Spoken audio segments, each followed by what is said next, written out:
Good morning, everyone, and welcome to you all. A warm welcome to you all on this very cold morning. Thank you for joining us today on this short briefing on France, Germany, and Polish disclosures under the EU Non-Financial Reporting Directive. I'm very happy to be joined today by two excellent speakers, Axelle Blanchard from CDSB and Joanne Houston from Frank Bolt, whom I'll introduce shortly. But before I do, I just quickly wanted to give you an introduction to CDSB, who we are, and also set the scene for the presentations. So with that, a very short introduction to who we are. So the Climate Disclosure Standards Board, which is on the next slide, is a consortium of business and environmental NGOs, and we are committed to advancing the integration of environmental and climate change information into the annual reports of businesses. We are supported by a wonderful technical working group of global experts from the accounting and business and industry, investor sectors, as well as academia. And really, what our theory of change is to influence investment decisions to support an orderly and long-term and sustainable transition to a more sustainable financial system.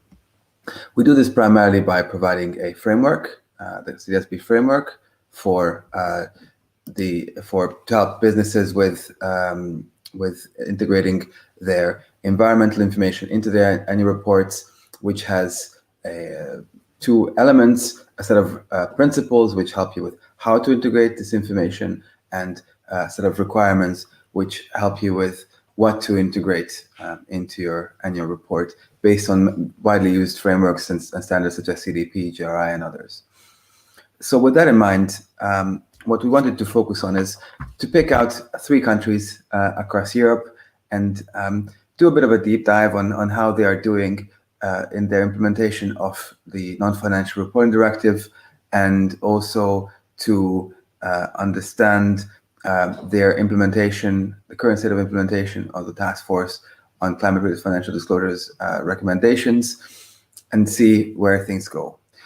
We're about to release a new report, our latest research, which will bring forward newer findings, but we wanted to look at last year's data one last time, take stock before we move on. And Joanne, I believe, actually has some research from Frank Bolt and the Alliance for Corporate Transparency already from this year, perhaps a little bit. So we'll see some interesting data from Poland as well. As you all know, this is a very interesting time for the Non-Financial Reporting Directive and non-financial reporting in Europe. There are a whole host of initiatives happening to review and improve the Non-Financial Reporting Directive requirements. The European Commission is, of course, consulting and will be launching more developments already as soon as Q1 next year on the review of the directive, and various initiatives such as the EFRAG has set up a task force to look at the potential development of European standards for non-financial reporting. So it's very important that we see where the market is, to see if the market is ready for these new reviews, and if not, where do we need to go to make sure that we are ready. The information that you will see today come from 2 sources. The first source is CDSB's own review of around 50 companies reporting across certain member states, and that was published in our folding short report, which you see on the right-hand side of your screen, and the Alliance for Corporate Transparency's review of reports. Last year, I believe it was 1,000 companies, and this year I think it was about 300, if I'm not mistaken. So quite a large sample as well. And between the 2 of us, we've pretty much covered most of Europe, and so hopefully we can give you a good overview. So we'll kick off with France first, and I'll hand over to Axelle shortly. Axelle is our policy manager in charge of our European affairs, based usually out of Brussels, but actually speaking to you about France, she's appropriately currently staying in France. So this is coming from live to you from France. Previously, she worked at the French National Banking Federation on various issues, capital markets union and others, and has held other roles in Public Affairs in Brussels. So with that, over to you, Axelle. Looking forward to hearing about France. Many thanks, Michael. Good morning to everyone. I'm very happy to be part of the discussion this morning. As Michael was saying, I'm leading CDSB engagement with policymakers and supervisors at EU, but also in France. I'm going to share with you this morning the findings of CDSB assessment of the quality of environmental disclosures by a set of French companies, actually 16 companies, included in a sample of the Falling Short report that Michael just spoke about. The companies were mostly industrials or consumer good companies. The full list is provided both in the report as well as in the briefing. The analysis within that briefing tries to provide explanation for the strengths and weaknesses of French company disclosures, as well as specific policy recommendations in order to address the challenges French companies are currently facing, taking into account some national legislative requirements they have to comply with, as well, of course, as the specific feature of the transposition of the Non-Financial Reporting Directive, the NFRD, into French law.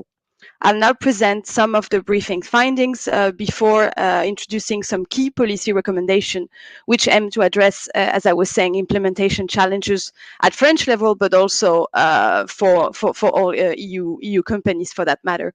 So on the findings themselves, and thank you, Julia, for going to that slide. On this slide, you can see the top strengths and weaknesses that we have identified in the briefing for French company environmental disclosures. We had a comparative perspective in mind. We wanted to see where French companies were doing better or worse compared to their EU peers. You can see a summary of these strengths and weaknesses on the slide. So the top strengths are policies and due diligence, KPIs, and policy outcomes. And the top weaknesses are size and length of disclosures, so really the formats, the materiality process, and TCFD implementation and risks. If you can move to the next slide. Based on these strengths and weaknesses, the main findings of the briefing are summarized on this slide. What I'll do in my presentation is really to focus on three main features and three of these findings around the implementation of TCFD. As we can see that the adoption of the recommendation of the Task Force on Climate-Related Financial Disclosures continue to be slow, and integration with NFRD disclosure is still rather limited. I'll also talk about the materiality definition and assessment, as well as the size, the length, and the formats of disclosure, which is, I believe, key findings for French company. If you can move to the next slide. So I'll talk first about TCFD implementation and risks. What we have seen really is that a majority of French companies remain still on the learning curve and are falling short of implementing in full and in a consistent way the TCFD recommendation, with two main challenges being risk disclosure, so really disclosing all material risk to the business, as well as action taken by the management to integrate such risk into risk management processes. And in fact, this has been highlighted in the latest TCFD status report published earlier this month, with additional guidance on both risk management, but also scenario analysis. So I also wanted to mention that scenario analysis is a key challenge for French companies, and they performed actually below the EU average, although this is definitely a key challenge for all EU companies. We've seen none of the French company actually fully disclosing their strategic resilience using scenario analysis and assessing over the short, medium, and long term their resilience against environmental and climate risks. So this really shows that despite the integration of the TCFD recommendation in the 2019 non-binding guidelines published by the European Commission, despite these guidelines, French companies are still falling short of adopting the TCFD recommendation in full. I'll move on to the second topic, which is materiality definition and assessment. So French company disclosure revealed really a lack of understanding of the concept of double materiality that was also introduced in the 2019 non-binding guidelines. So this shows that this concept is not yet reaching its intended purpose. As a result of that, we've seen a lack of focus on investor materiality and the financial implications of climate and environmental issues on the business of companies. And we've seen also a large proportion of French company only applying an environmental and social materiality lens. I think it's important to highlight that the materiality assessment process is not always disclosed, and that the understanding of the materiality concept applied remains challenging for the reader. The French transposition of the NFRD also resulted company disclosing some kind of a list at the end of their non-financial statement around information considered to be most important in lieu of materiality assessment disclosure. And this list did not provide explanation on what criteria had been used to decide what issues are most material for the business.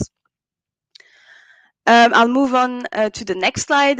The final topic I wanted to touch upon this morning is really the size and length of disclosures. I think this is a key feature of French company disclosure because they have proven to be the longest in Europe. So definitely not the best at conciseness. And this is really creating issues of duplications, conciseness, as I was referring to, coherence, and overall questions around, the decision usefulness of that information. I think it's possible to explain, and that's our assessment at CDSB, to explain both the low quality of risk disclosure I just referred to in my presentation, and also this rather extensive length of French disclosure by the existence of duplicative requirements at national level between the one coming from the NFRD as transposed into French law, as well as national disclosure requirements. There's, for instance, the French corporate duty of vigilance law that's also requiring some specific risk disclosures, and we are expected also to see a European initiative on that front rather soon. So what we have seen is that company, as a result of these duplicative and requirements that are just additional layers, might have taken a compliance and adopted a compliance-based approach using the exact same information to fulfill these various requirements in different sections of the reports or in different reports, in fact. Moving on to the next slide. So I'll briefly, based on these findings, you'll see in the briefing a set of key policy recommendations. I've chosen 3 to discuss briefly this morning. So first one being supporting the inclusion of TCFD recommendations into the directive to really drive stronger linkages between financial and non-financial reporting, as well as a more unified, harmonized, and convergent approach. Harmonize and specify disclosure requirements, including at national level, to avoid lengthy and duplicative requirements, creating confusion for both report preparers as well as users of non-financial information. And support the review of the principal risk requirements of the directive to ensure emphasis is placed on risk and impact to the business and by the business. And member state policymakers should also consider the interface between the NFRD and other risk disclosure requirements to support companies in implementing in a consistent way all these different disclosure requirements. So we really hope this recommendation will provide a useful basis for both policymakers, but also for companies going forward. I would encourage all of you to go and read the CDSB briefing, which is available both in English but also in French, and share it with your network. That will be it for me. I'll give you back the floor, Mike. Thank you. Thank you very much, Axelle. It is a very comprehensive overview, and I do have a question, and I would encourage everyone, if you have any questions, if you're joining us from YouTube or LinkedIn, you can just use the chat function there, and we should receive it here as well. So please do send us questions if you have any. One question I do have to you, Axelle, is what do you think will be the main driver of development in France? Well, do you think it will be something, it will be the review of the Non-Financial Reporting Directive, or are there any sort of developments in France that we should be mindful of as well? What do you think? Yeah, I think my answer will be twofold. I really think France will be very active in the upcoming NFRD discussion at EU level. I've seen that actually France is having a high-level conference on the NFRD review in a few days with the French economy minister Bruno Le Maire. So I really think there's a commitment at a very high level from French authorities to be really involved in the discussion on the NFRD review. But also, we've seen that French authorities have introduced and keep introducing quite a lot of new requirements. The old Article 173, that's kind of the basis for ESG disclosures in France, is soon to be replaced with a new legal provision with more extensive requirements. And yeah, we've seen really commitments, both I guess from the French authorities, so from a regulatory perspective, but also from the French financial sector. There's a dedicated, for instance, sustainable finance observatory, which is really gathering all commitments and policies and giving more transparency on the financial sector commitments. So I'm expecting more from both sides in the French national legislation, and also a deep involvement of France in the NFRD negotiations to come. Thank you very much, Axelle. Yes, all eyes on France, definitely in this provision. So with that, let's move on to Germany, which I will cover. I will try to do my best to do as good of a job as you have, Axelle. And in Germany, we have an interesting situation whereby on the next slide you see the German transposition of the Non-Financial Reporting Directive, and no need to speak German. I will just point you out the areas to focus on. So, paragraph 289C of the Handelsgesetzbuch, the transposition where the transposition took place, has taken a very specific interpretation of a double materiality, which was, of course, a concept to both require impacts of the environment and other social and other issues on the business, but also the impacts of the business onto the environment and society and other issues. And instead of the usual transposition whereby the requirement is to include either or, one of these requirements, include information if it fulfills one or both of these requirements. The German transposition reads more like it should include both, or it should satisfy both requirements of double materiality, which has really significantly reduced what information is deemed to be material, and therefore, in terms of the integration into the mainstream reporting of German businesses, the Lagebericht, the annual report. We saw in some cases slightly lower levels of disclosure, especially in the first year, although this is the second year we're looking at reporting, and certainly an improvement. And of course, more information disclosed elsewhere, which in some cases is actually preferable. Axelle mentioned the quite lengthy reports in France, perhaps pulling out what is really, truly material in the annual report, and very clearly and easily linking further information elsewhere might be a more useful way to present information. But there is a limit to, of course, you do need to include some information. So this was a particular challenge to German companies who we know that have really struggled to find the right balance to make sure that they are reporting enough information to inform their investors and other stakeholders, but also to be in line with the requirements. So with this in mind, the top strengths and weaknesses, which is on the next slide, are really focused around in terms of the strengths around some of the narrative disclosures, policies and due diligence, and some of the weaknesses were more around the KPIs and the principal risks.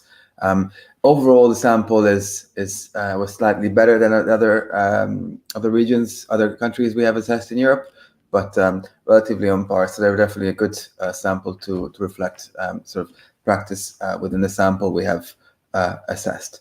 So let's dig deeper into some of these areas, and I will focus on some of the weaknesses or the areas of improvement, just so that we are learning from these and hopefully providing some good supportive guidance on how to address these. So let's start with the risk and TCFD implementation elements on the next slide, please. So of course, the risk disclosure and opportunity disclosure is, of course, a very important element of the TCFD recommendations as well. So we have looked at these elements together, and I've sort of grouped these two areas into one slide here.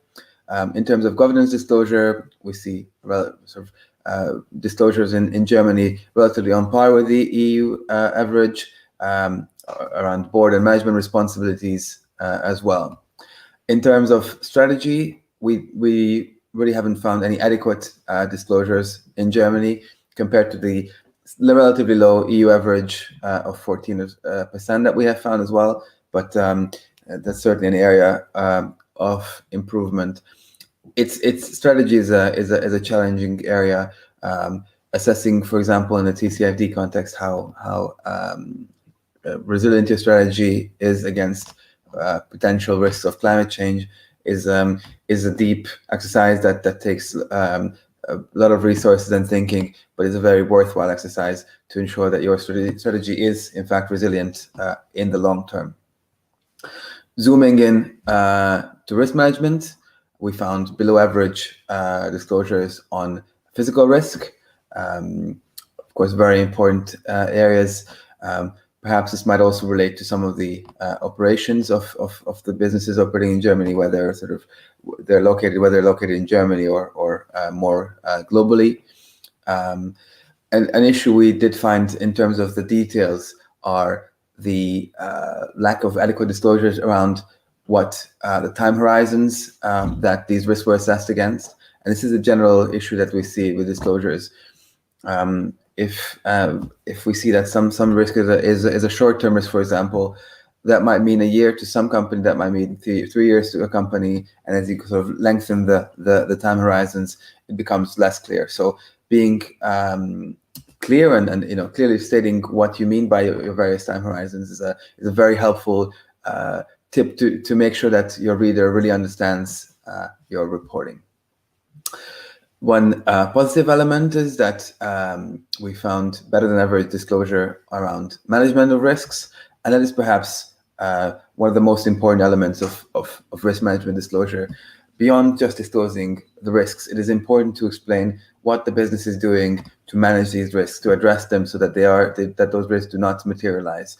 That is especially very important in the context of reporting to an investor audience, but also other audiences will be very interested in making sure that the business is prepared for the future. So moving on to KPIs, and this is really sort of aligned with the TCFD metrics and targets recommendations as well. Of course, all German companies have disclosed greenhouse gas emissions, which was essentially the same across our sample of large listed European companies.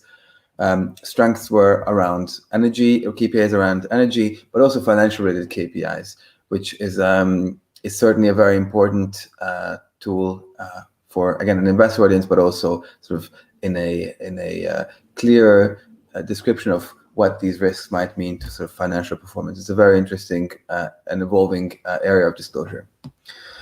In terms of weaknesses, we saw that about a fifth of the companies did not provide historic data. It's very difficult to establish a trend if you don't know and see the direction of a company if you not have data from past years. Some unclarities around scope 1, 2, and 3 emissions, and scope 3 emissions were a little bit below average as well. Again, another challenging area, but a crucial area in terms of understanding also the risks and the response to those risks of a business, and therefore important to report on this as well. So what does this mean in terms of policy recommendations? On the next slide, please. Given the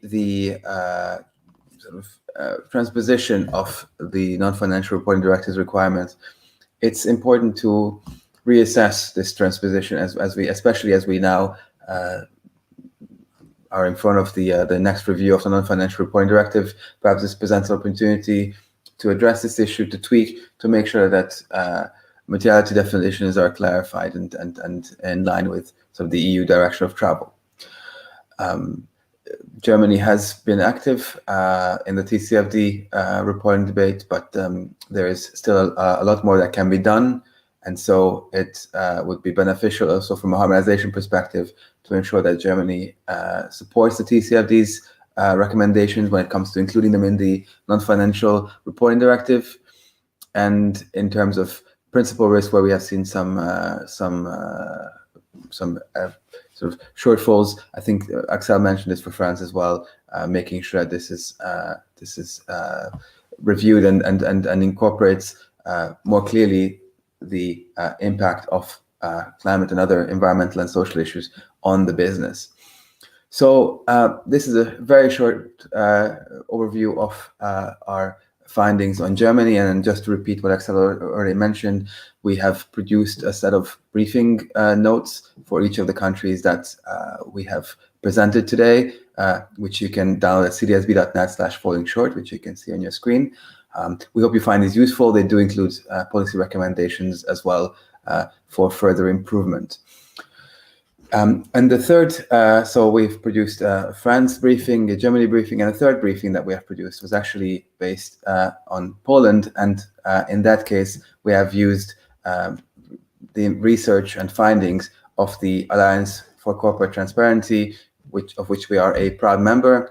And the Alliance for Corporate Transparency is coordinated by Frank Bold. And so we're very happy to have Joanne with us today to present their finding on Polish companies. So Joanne is an EU policy officer at Frank Bold. She joined the Responsible Companies section in 2019 to work on policy developments in the area of corporate reporting and governance. And she's in charge of stakeholder relations and is currently supporting the work of the Alliance for Corporate Transparency, where she contributes to the project's advocacy strategy. And she is an expert on all matters relating to reporting in various jurisdictions in Europe. So with that, I'll hand over to you, Joanne, to present the Polish briefing.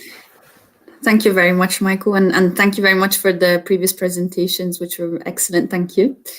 Good morning to everyone, and many thanks to everyone at CDSB for inviting me to present the status of sustainability reporting among Polish companies and their alignment with the requirements of the EU Non-Financial Reporting Directive. As mentioned by Michael, I'm Joanne Houston, EU Policy Officer at Frank Bold, which is a purpose-driven law firm that coordinates the Alliance for Corporate Transparency. And before going into the assessment of the Polish company's performance as such, moving on to the next slide, I would like to provide just a little bit of background information on what the Alliance for Corporate Transparency is, to set a bit the scene for the presentation, since it builds on the research that the Alliance as such has conducted. And what the Alliance does is that it brings together various NGOs and reporting initiatives, including, of course, CDSB, but also all the organizations that you can see on this slide, with the aim of providing evidence-based recommendations on the need to standardize corporate sustainability reporting requirements. So the Alliance as such was set up in 2018, which is the year in which European companies started reporting under the EU Non-Financial Reporting Directive. And this was done based on the understanding that, of course, the directive is a good step forward in terms of promoting corporate transparency, but that it's very much also principles-based and doesn't clarify definitions and specific reporting requirements, which is leading to poor quality of corporate disclosure and lack of comparable disclosure and decision-useful information, let's say. And in practice, the way we've done this, the way we've been working to provide evidence-based recommendations has been through large-scale research on the sustainability disclosures of companies across Europe. And this can be seen on the next slide. This was done through various rounds of research. One was the assessment of the sustainability reporting practices of 1,000 companies across Europe from 2019.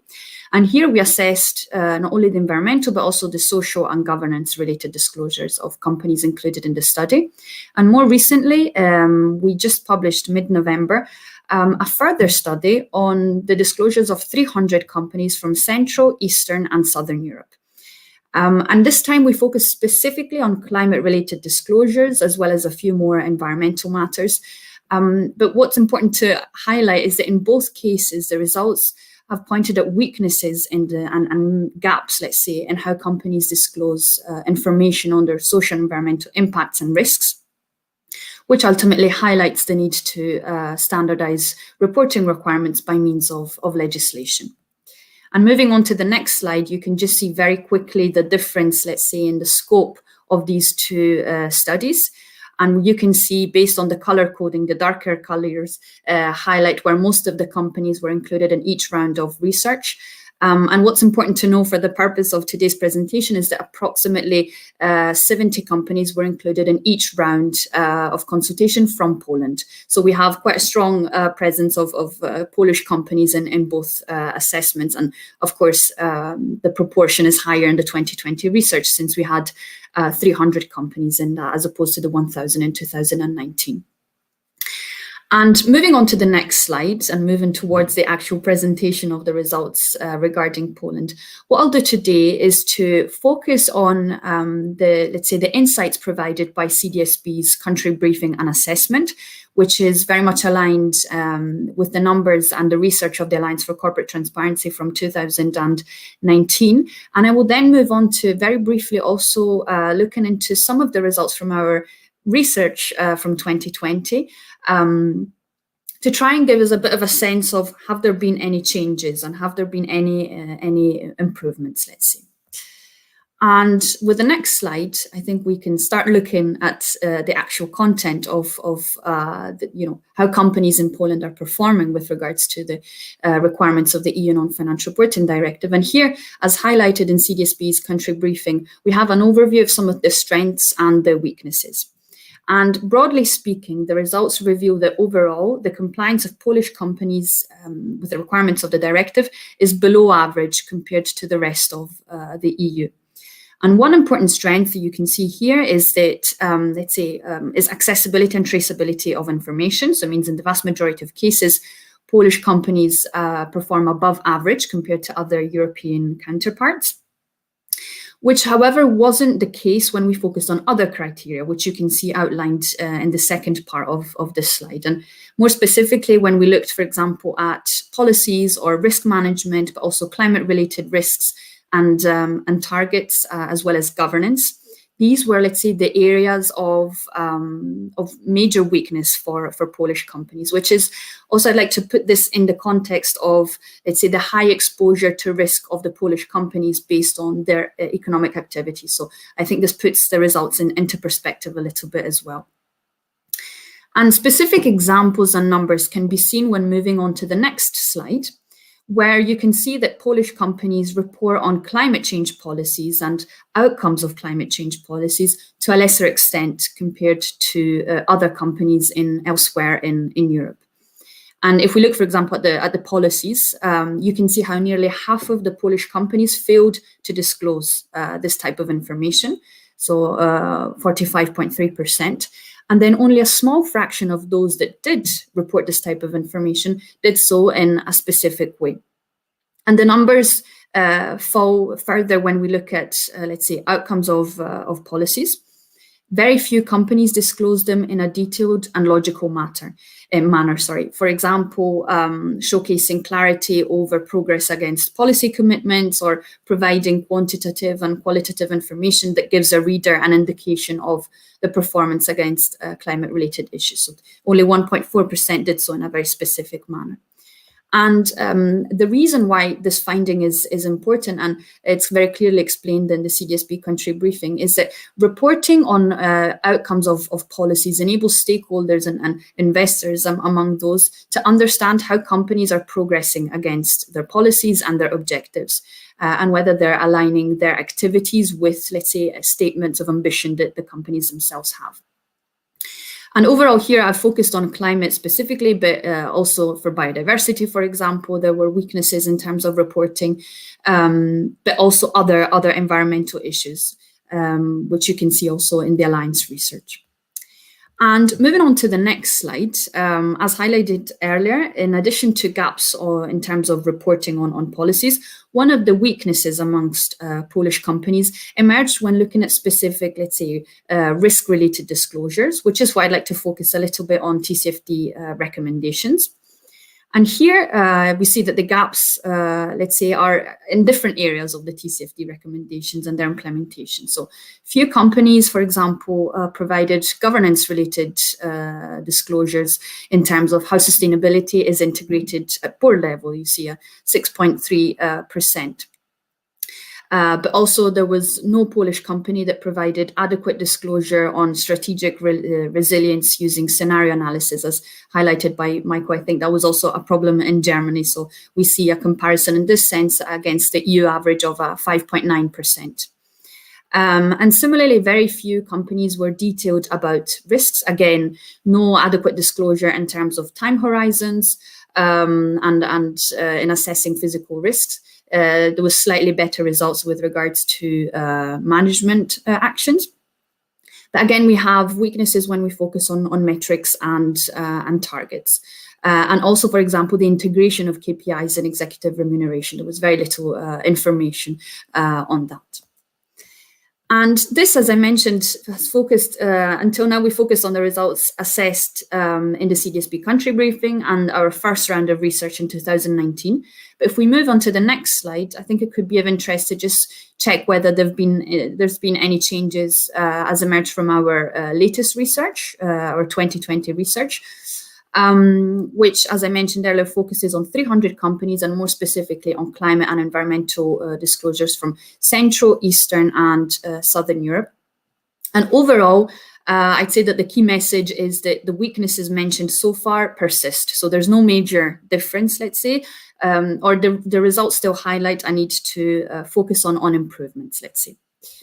And we can see again that the percentage of companies here, we look at policies, climate-related policies, as I mentioned, the focus of the research was specifically that, is again, the percentage of companies reporting on climate-related policies and outcomes of policies is not sufficient. We have a lower percentage of companies being specific about this type of disclosure as opposed to broader percentages of those that are, let's say, vague in their descriptions and transparency. And importantly, you see, again, high percentages of companies that aren't providing this information at all. So 1 in 3 companies didn't report on climate-related policies and 1 in 2 didn't report on the outcomes of those policies. And there are slight improvements. If you think of the climate change policies from 2019, there was 45.3% that didn't disclose, and now we have a 28.8%. Now, the sample of companies has changed slightly. Not all of them are the same, but it's still shows some form of improvement. However, it's still not sufficient. It's still 1 in 3 companies are not providing that type of information. So this is something that proves that there are some forms of improvement that, however, we need to take a few more steps ahead still. And as shown by the next slide, gaps also persisted when looking at reporting on risks and TCFD recommendations. Whether focusing on governance, strategy, or risk management, few companies provided decision-useful information, as was the case when looking at metrics and targets. And here, one finding that I would like to zoom into, which I think is particularly important, and that's a finding that relates to Poland, but not only. It relates to all countries that we've always assessed, and it's always been the case whether the 2019 or the 2020 finding is a gap between companies reporting on a climate target and those that disclose alignment of that climate target with the science-based or Paris Agreement goals. So in this case, we have a gap that goes from 16% in Poland to 2.7% of companies that are reporting on the alignment of their targets with the Paris Agreement goals. So this is a very important finding that highlights again how reporting on targets and KPIs in general needs to really improve in this sense to give an idea of how companies are aligning their strategies with such important and international objectives. So I think we can start moving towards the next slide. And of course, there are many important conclusions that can be made and to be made. As highlighted in CDSB's country briefing, well, Polish companies perform above average with regards to traceability of information. There are weaknesses in important areas such as reporting on climate change policies and due diligence, risk management, KPIs and targets, and governance, which is confirmed also by our latest research of the Alliance for Corporate Transparency. And as I mentioned earlier, I think that the importance of these results is also highlighted by the high level of exposure to environmental and climate-related risks of Polish companies. And both Axelle and Mike have highlighted some very important key recommendations for the reform of the EU Non-Financial Reporting Directive, which I would like to echo by also highlighting that, clearer reporting requirements, whether that's on policies, outcomes, risks, targets, or the integration of TCFD recommendations, there's a need for clearer reporting requirements to provide, firstly, companies with a better understanding of what they themselves have to report, but also to provide stakeholders with relevant and decision useful information. So I think I will conclude here by mentioning that you can access the results of the Alliance for Corporate Transparency online. allianceforcorporatetransparency.org. I will share the link in the comments section very shortly. We will be launching also the results through an official launch event next week, and both Axelle and Michael will be joining as speakers, so I will share those links as well. And if you have any questions, whether it's through the comment section now or via email, feel free to reach out at any time. And thanks again to everyone at CDSB for organising this. Thank you very much, Joanne, and it's thank you for a very comprehensive presentation. I would also echo the recommendation to visit the Alliance for Corporate Transparency's findings. It's a great website. I like the filters that you can use and really sort of dig into the data and see exactly what you're looking for. Let's see if we can even send out links in the follow-up email to the events. I think there's a good overlap. If we can get organized on our end, we'll try our best. If not, then do go on I'm sure it's on the website as well. So please do visit the website. So we just have, before we move on, there are two questions that are really great, and I wanted to quickly ask them, if that's all right.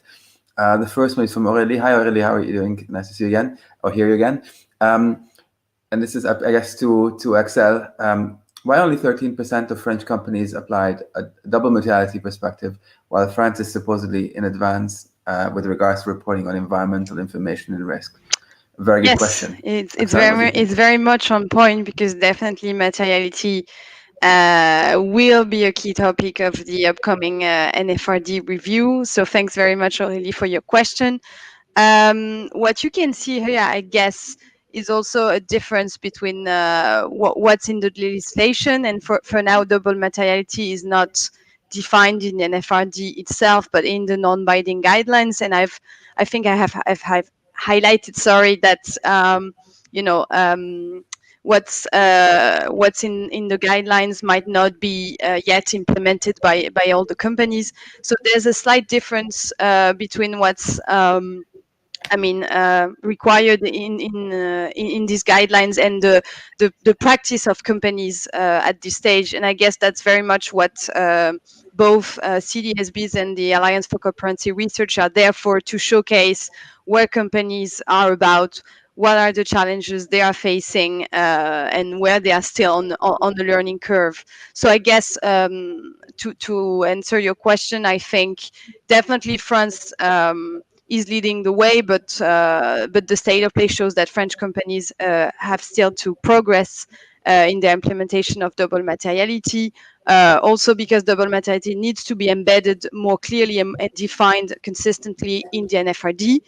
And also, I guess, a way to understand it is to clarified it in legislation, as I was just saying, but also for companies to actually provide information on the materiality assessment itself and the concept of materiality that they apply, because what we assess as CDSB is actually what our review team reading, report from cover to cover, and actually what they understood to be the concept applied. But that's also, that might have been, that's kind of a guess if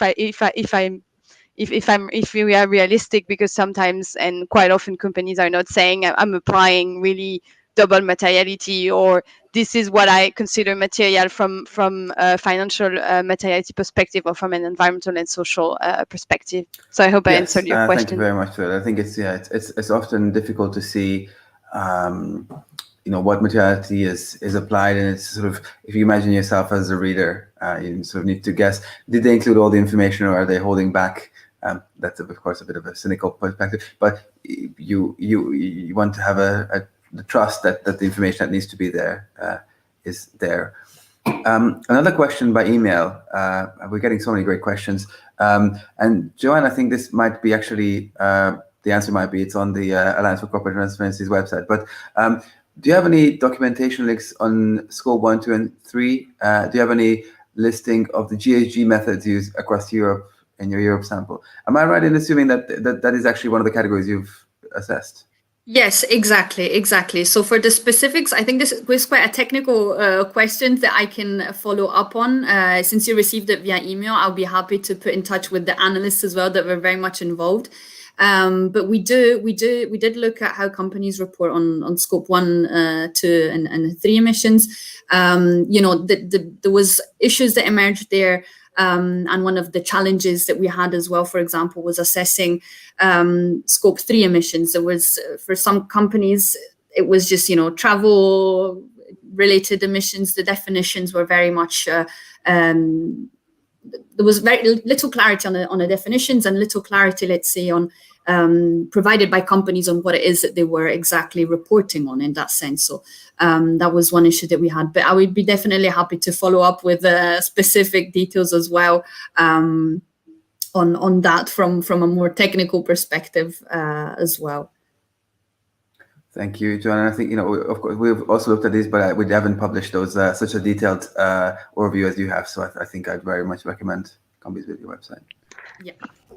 And maybe if I can also ask you, Michael, a question that we got. That's a very good one, and that's a question we get quite often. So that's an important one. So around disclosure scenario analysis. So why do you think that the level of such disclosure are so low?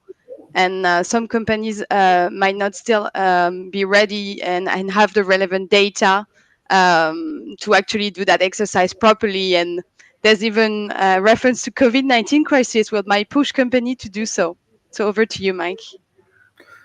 Well, I think, COVID-19 is used as an example for many things and around risk management, and it's a perfect example for risk assessment. Although I'm not sure how many companies would have included such an unexpected development in place. Although, of course, there were in certain models. I think it's COVID. The current pandemic is an evidence that it's almost impossible to predict the future, but it's also hopefully a case that we should try so that we are ready for whatever comes our way. And so the unpredictability is a serious challenge when it comes to finding the right scenarios and also understanding what they mean.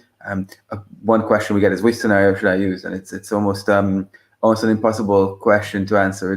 It really depends on the business.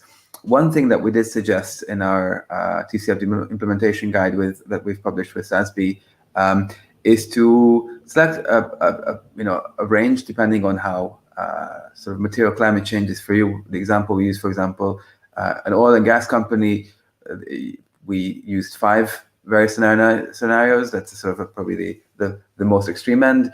But in that case, in other cases, maybe it might be just 2. That's what the TCFD requests as a minimum. It's perhaps a mixture of the various, more positive outcome, a less or business as usual outcome, or also perhaps a combination of a sort of a externally available open methodology versus a very business-specific methodology that you use for your own internal management, that is sort of gives an idea of the to the reader about how you're treating this internally, while also having another scenario that is a bit more sort of comparable and you know, between companies, and then you can see the assumptions behind it. It's a difficult question. The most important point here to make is that if you open the the TCFD's scenario analysis supplement, the first thing it says is start with a simple narrative and build on that. There is no expectation to get it 100% right in the first go. So start with something simple. Hopefully you will then use that to reach out to your investors and see what they think, and then in collaboration with your readers, develop it further, which I think is perhaps the most constructive way of doing things.